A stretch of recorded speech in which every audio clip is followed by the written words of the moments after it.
Bonjour à toutes et à tous et bienvenue pour la correction de cet exercice difficile faisant intervenir les suites et le théorème de Bolzano-Weierstrass.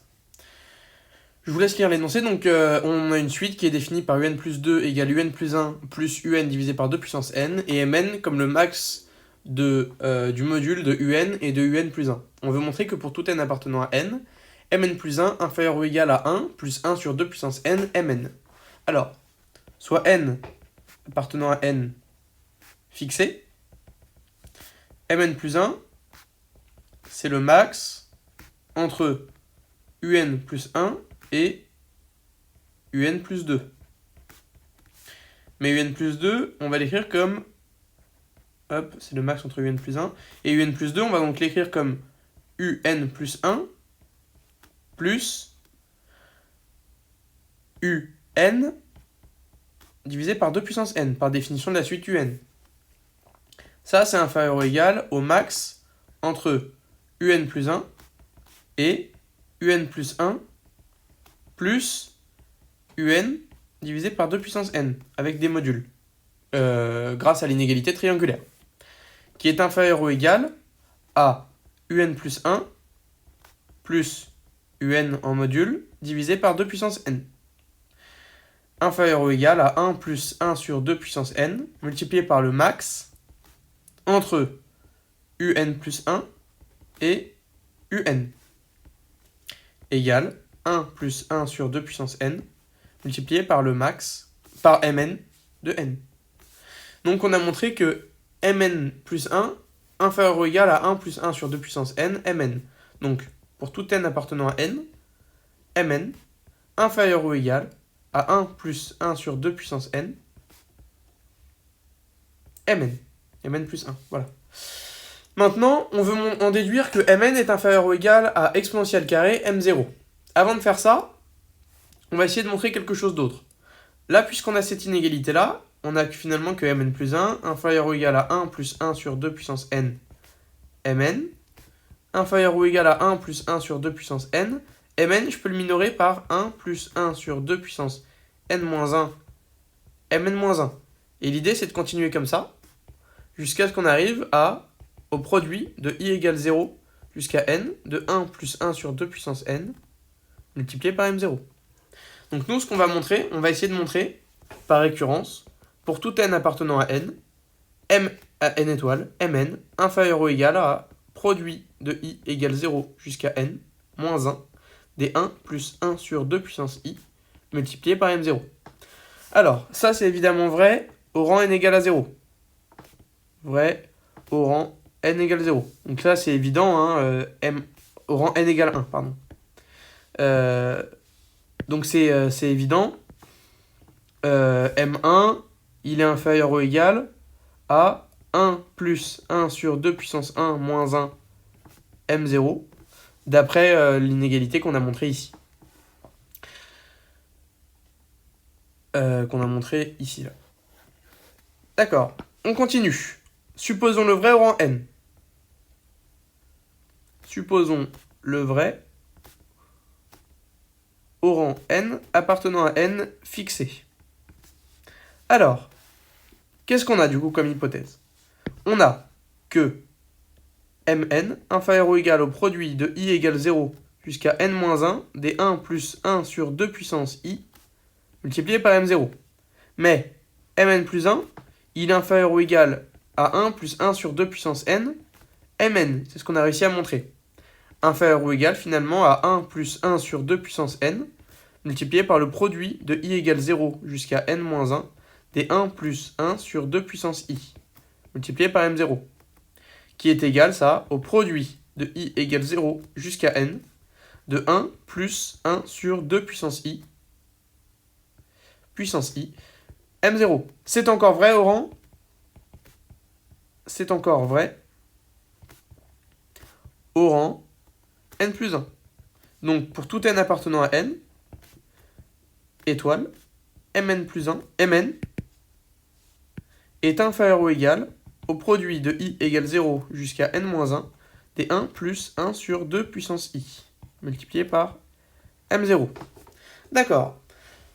On a réussi à faire apparaître le m0. Donc nous, on peut essayer de se ramener maintenant à notre inégalité.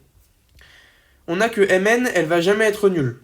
D'accord? On peut supposer que Mn n'est jamais nul. Sinon, si Mn est nul, alors l'inégalité est montrée.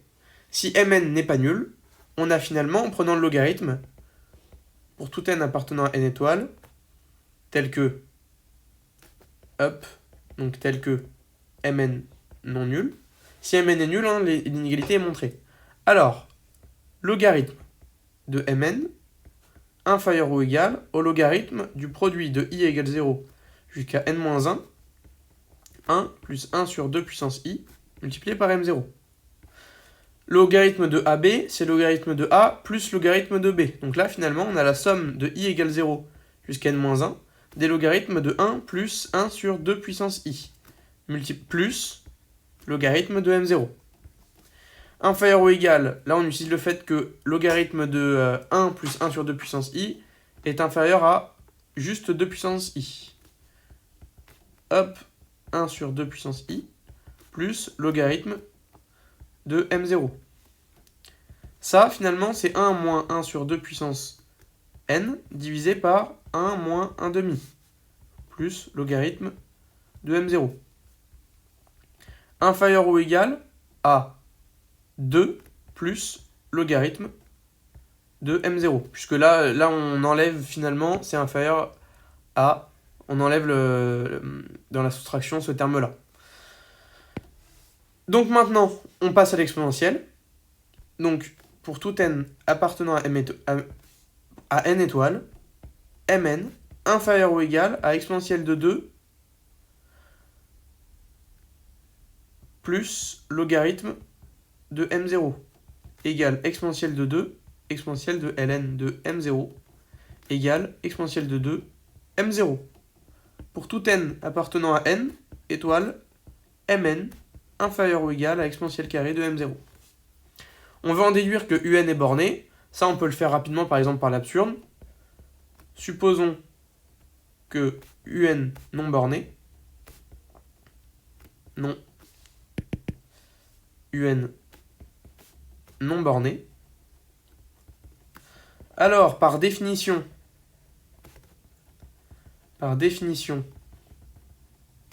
de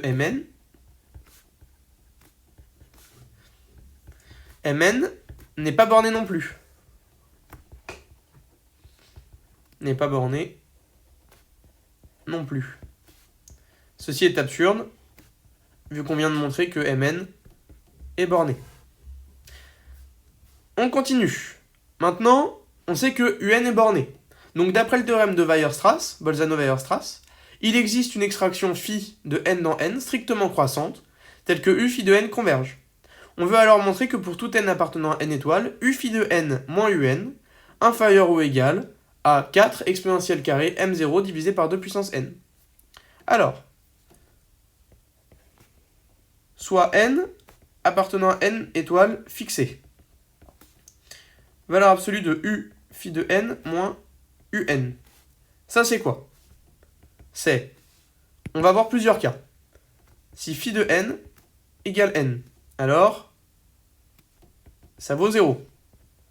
Sinon, u phi de n moins un égale valeur absolue, égale norme de un plus 1 moins un égale norme de un-1 divisé par 2 puissance n-1 si phi de n égale n plus 1.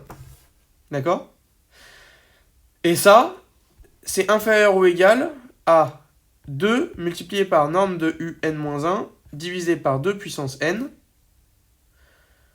inférieur ou égal à 2 multiplié par m0 divisé par 2 puissance n. On peut rajouter un truc au carré et on peut le transformer en 4. Bon, donc là, c'est un cas qui nous intéresse pas énormément. Maintenant, le cas important, c'est quand phi de n est strictement plus grand que n plus 1. Alors on a que u phi de n moins un, c'est égal à la somme de k égale n plus 1 jusqu'à phi de n moins 2 des uk plus 2 moins UK plus 1. D'accord? Ici, on commence la somme, pardon, non pas au rang n, mais au rang n plus 1, mais bien au rang n moins 1. Pourquoi? Parce que là, en fait, on a une somme, une série télescopique. Et hop, ici, il n'y a pas de norme. Pardon. On a une série télescopique. Donc là, si on simplifie tout, on obtient bien la même chose. D'accord. Ça, c'est inférieur ou égal. C'est égal, pardon, à la somme de k égale n-1 jusqu'à phi de n moins 2. UK plus 2 moins UK, par définition de la suite UN, c'est égal à UN divisé par 2 puissance n. Donc, UK divisé par 2 puissance k. En valeur, en norme. D'accord. Ça, finalement, c'est inférieur ou égal à la somme de k égale n-1 jusqu'à phi de n moins 2, norme des UK divisé par 2 puissance k. On commence à se rapprocher de ce qu'on veut. Nous, on veut montrer quoi? On veut montrer que pour tout n appartenant à n étoiles, valeur absolue, norme de u phi de n moins un inférieur ou égal à 4 exponentielle carré m0 divisé par 2 puissance n. D'accord. Alors, exponentielle carré m0, on peut le faire apparaître en faisant apparaître un mn. Et effectivement, ça va toujours être inférieur ou égal à mk à chaque fois. Donc ça, c'est inférieur ou égal à la somme de k égale n plus 1, de k égale n moins 1, pardon, jusqu'à phi de n moins 2, des mk divisé par 2 puissance k.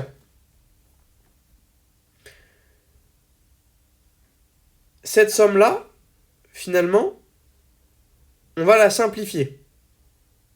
D'accord? Comment?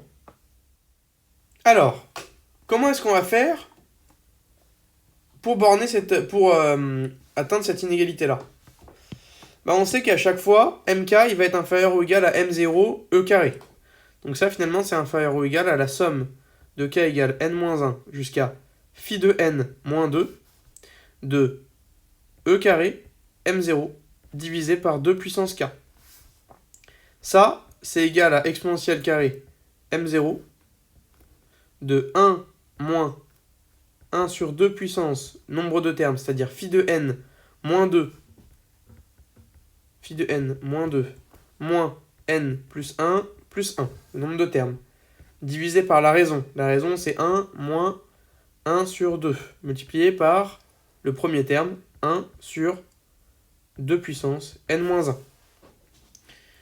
Alors, ce terme-là, on peut l'enlever dans notre calcul. Ce terme-là, on peut l'enlever, on peut le minorer.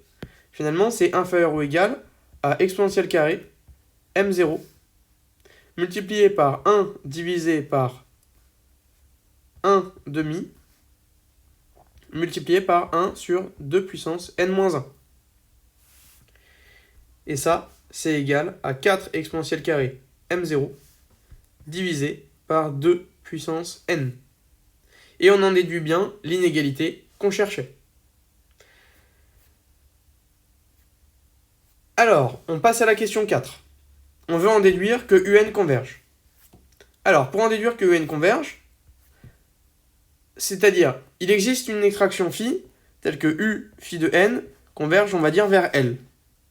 Alors nous, ce qu'on veut montrer, c'est que UN converge, donc elle converge aussi vers L. On veut montrer que, pour tout epsilon strictement positif, il existe un n0 appartenant à n, tel que pour tout n supérieur ou égal à n0, valeur absolue de UN, norme de UN moins L, inférieure ou égale, ou même strictement inférieure, à epsilon. Alors, on commence. Soit epsilon strictement positif fixé. Nous, on veut montrer ça. Mais on sait quoi? On sait que UN moins L, c'est égal à U phi de n moins L, moins U phi de n, plus UN. D'accord? J'ai fait apparaître U phi de n, mais je le fais disparaître en même temps. Qui est inférieur ou égal à U phi de n moins L, plus U phi de n moins UN. Je sais que U phi de n moins L, ça converge vers 0. Donc je sais qu'il existe un rang n0 appartenant à n, tel que pour tout n supérieur ou égal à n0, U phi de n moins L, strictement inférieur à epsilon sur 2. U phi de n moins UN, c'est inférieur à 4 exponentielle carré m0 2 puissance n, qui converge vers 0 lorsque n tend vers plus l'infini.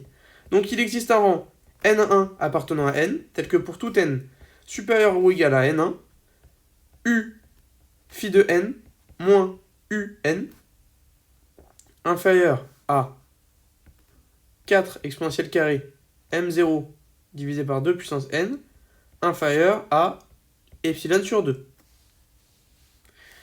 Donc, on a que pour tout n supérieur ou égal au max entre n1 et n0,